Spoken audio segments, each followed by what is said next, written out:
to learn about money. Most people don't. They want to go to school, learn a profession, have fun at their work, and earn lots of money. One day they wake up with big money problems, and then they can't stop working. That's the price of only knowing how to work for money instead of studying how to have money work for you. So do you still have the passion to learn? Asked Rich Dad. I nodded my head. Good, said Rich Dad. Now get back to work. This time, I will pay you nothing. What? I asked in amazement. You heard me, nothing. You will work the same 3 hours every Saturday, but this time you will not be paid 10 cents per hour. You said you wanted to learn to not work for money, so I'm not going to pay you anything. I couldn't believe what I was hearing. I've already had this conversation with Mike and he's already working, dusting and stacking canned goods for free. You'd better hurry and get back there. That's not fair, I shouted. You've got to pay something. You said you wanted to learn. If you don't learn this now, you'll grow up to be like the two women and the older man sitting in my living room, working for money and hoping I don't fire them, or like your dad, earning lots of money only to be in debt up to his eyeballs, hoping more money will solve the problem. If that's what you want, I'll go back to our original deal of 10 cents an hour. Or you can do what most adults do, complain that there is not enough pay, quit, and go looking for another job. But what do?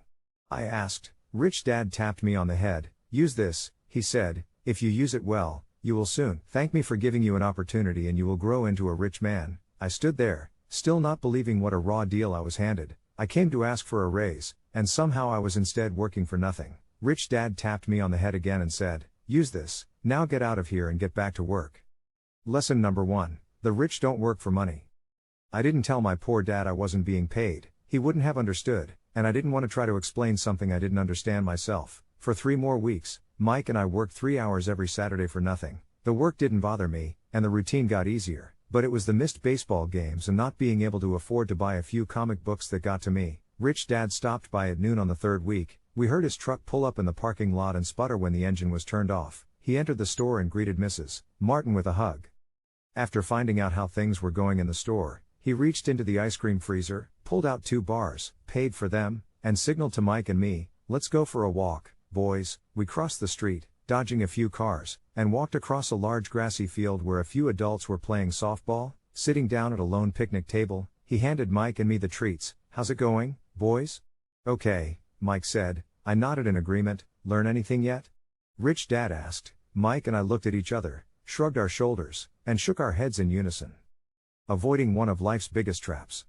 Well, you boys had better start thinking. You're staring at one of life's biggest lessons. If you learn it, you'll enjoy a life of great freedom and security. If you don't, you'll wind up like Mrs. Martin and most of the people playing softball in this park. They work very hard for little money, clinging to the illusion of job security and looking forward to a 3-week vacation each year and maybe a skimpy pension after 45 years of service. If that excites you, I'll give you a raise to 25 cents an hour. But these are good hard-working people. Are you making fun of them?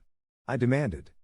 A smile came over Rich Dad's face. Mrs. Martin is like a mother to me. I would never be that cruel. I may sound unkind because I'm doing my best to point something out to the two of you. I want to expand your point of view so you can see something most people never have the benefit of seeing because their vision is too narrow. Most people never see the trap they are in. Mike and I sat there, uncertain of his message. He sounded cruel, yet we could sense he was trying to drive home a point. With a smile, Rich Dad said, doesn't that 25 cents an hour sound good? Doesn't it make your heart beat a little faster?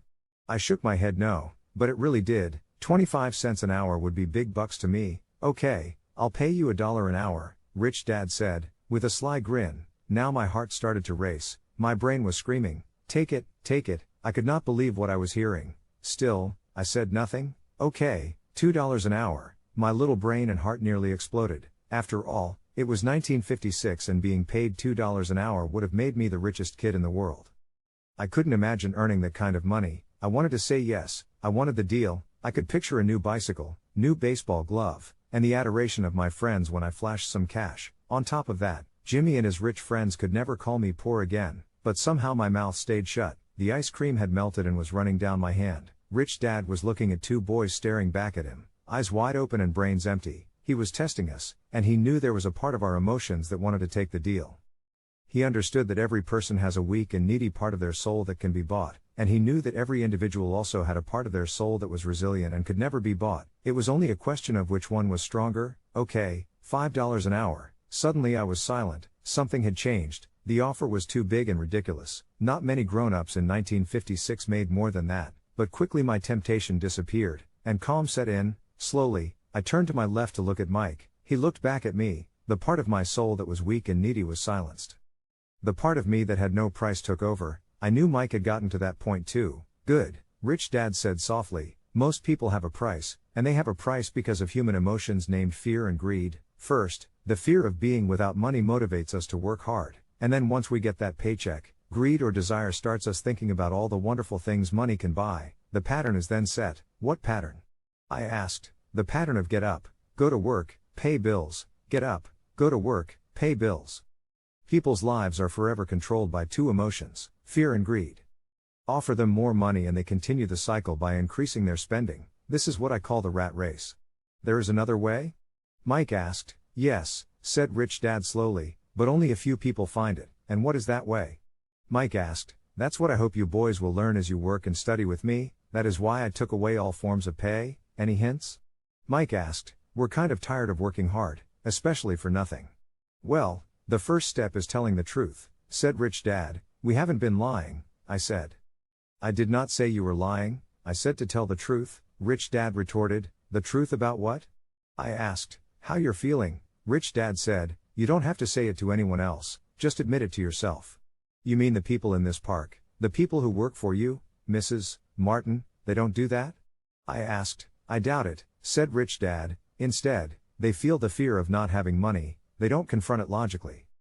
They react emotionally instead of using their heads, Rich Dad said. Then, they get a few bucks in their hands and again, the emotions of joy, desire, and greed take over, and again they react, instead of think, so their emotions control their brain. Mike said. That's correct, said Rich Dad. Instead of admitting the truth about how they feel, they react to their feelings and fail to think. They feel the fear so they go to work, hoping that money will soothe the fear, but it doesn't. It continues to haunt them and they return to work, hoping again that money will calm their fears, and again it doesn't.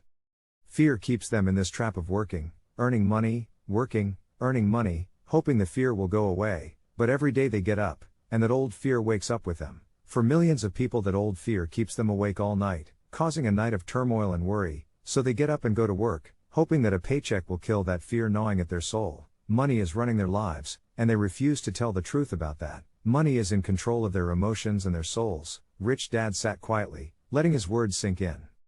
Mike and I heard what he said but didn't understand fully what he was talking about. I just knew that I often wondered why grown-ups hurried off to work. It did not seem like much fun, and they never looked that happy, but something kept them going. Realizing we had absorbed as much as possible of what he was talking about, Rich Dad said, I want you boys to avoid that trap. That is really what I want to teach you, not just to be rich, because being rich does not solve the problem. It doesn't? I asked, surprised. No, it doesn't. Let me explain the other emotion. Desire, some call it greed, but I prefer desire. It's perfectly normal to desire something better, prettier, more fun, or exciting. So people also work for money because of desire. They desire money for the joy they think it can buy, but the joy that money brings is often short-lived, and they soon need more money for more joy, more pleasure, more comfort, and more security, so they keep working, thinking money will soothe their souls that are troubled by fear and desire. But money can't do that. Even rich people do this?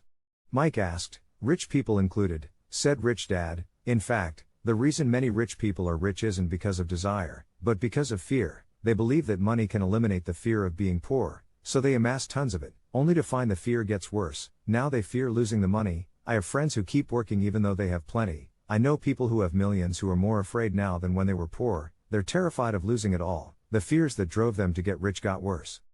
That weak and needy part of their soul is actually screaming louder. They don't want to lose the big houses, the cars and the high life money has bought them. They worry about what their friends would say if they lost all their money. Many are emotionally desperate and neurotic. Although they look rich and have more money, so is a poor man happier?